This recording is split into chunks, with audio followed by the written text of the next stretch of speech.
दोबारा क्लैपिंग कर दीजिए इस बच्ची के लिए। बहुत ही अच्छी स्पीच की। एक दो अल्फाज आगे पीछे हो गए थे, वगरना बहुत अच्छा अंदाज़ भी था, आवाज़ भी बड़ी यानी कि ताकतवर आवाज़ थी और अंदाज़ भी बहुत अच्छा था, स्पीच भी बहुत अच्छी थी। अल्लाह ताला इस बच्ची को और ज़्यादा कामयाबियाँ अता फरमाए। तो इस बच्ची ने स्पीच में एक बात कही कि अल्लाह ताला फरमाता है जब बंदा नफली इबादत के ज़रिए मेरा कुर्ब हासिल करता है तो मैं उसकी आंखें बन जाता हूँ, उसके कान बन जाता हूँ।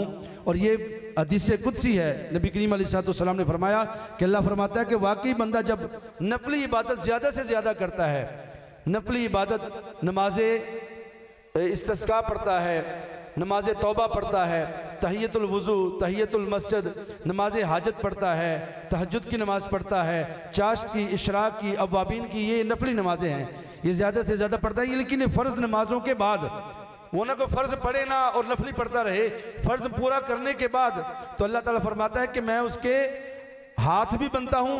यहाँ तक फरमाया वरिजलहुल्लती यमशी बिहा, कि मैं उस बंदे के पाँव बन जाता हूँ। अल्लाह फरमाता है पाँव बन जाता हूँ जिन पाँव से वो। एक छोटा सा वाक़या इसी ज़िम्न में आपको सुनाता हूँ कि हज़रत उमर रज़ी अल्लाह ताला अन्हु का दौर है और हज़रत सारिया सहाबी रसूल हैं। उनकी सरकर्दगी में एक लश्कर गया मकाम नहावन से, मदीना से मकाम नहावन 1 महीने का सफ़र था। 1 महीने घोड़ों पर, ऊँटों पर, खच्चरों पर अगर सफ़र किया जाता तो 1 महीने में बंदा मदीने से नहावन पहुंचता। तो नहावन में जंग जारी थी, तो मदीने में हज़रत उमर जुम्मे का खुतबा दे रहे थे। बड़ी तवज्जो से सुनिएगा, जुम्मे का खुतबा दे रहे थे।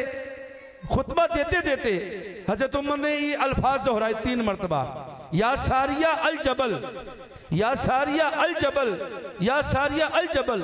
खुतबा छोड़ा, ये 3 दफ़ा ये अल्फाज कहे, दोबारा खुतबा शुरू कर दिया। सामीन कहते हैं कि हमें समझ ना आई कि हज़रत उमर ने ये अल्फाज क्यों कहे। चंद दिनों के बाद इस्लामी लश्कर वापस आया और उन्होंने कहा कि अल्लाह ने हमें फतह अता फरमाई। हज़रत सारिया उसके जो है वो सरबराह थे, सिपा सालार थे। उन्होंने कहा कि हम काफिरों के साथ जंग कर रहे थे तो काफिर भाग गए। काफिर भाग गए तो जब वो भागे माले गनीमत छोड़ गए, अपना मालो असबाब छोड़ गए। हम माले गनीमत इकट्ठा करने में मसरूफ थे और एक आवाज आई, या सारिया अल जबल, इसके मतलब ए सारिया पहाड़, यानी पहाड़ की तरफ देख। तो हज़रत सारिया फरमाते मैंने पीछे मुड़ के पहाड़ की तरफ देखा तो देखा कि पहाड़ के ऊपर से एक काफिरों का बहुत बड़ा लश्कर जो हम पर हमलावर होने के लिए आ रहा था।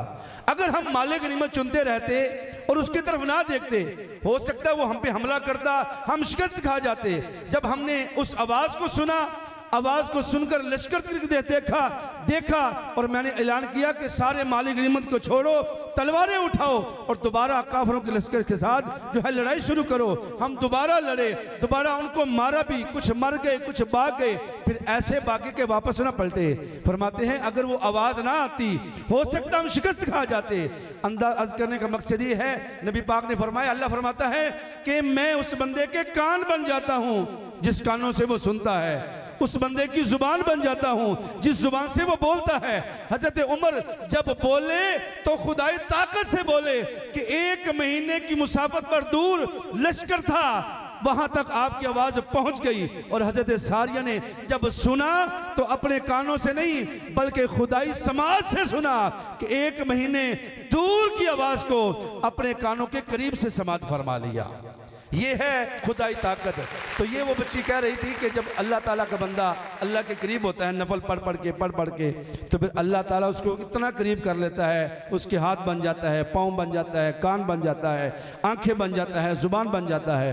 तो इससे अगली बच्ची महक 2nd ईयर की महक इमरान है गालबन। ये बच्ची भी माशाल्लाह हमारे पास पढ़ती रही।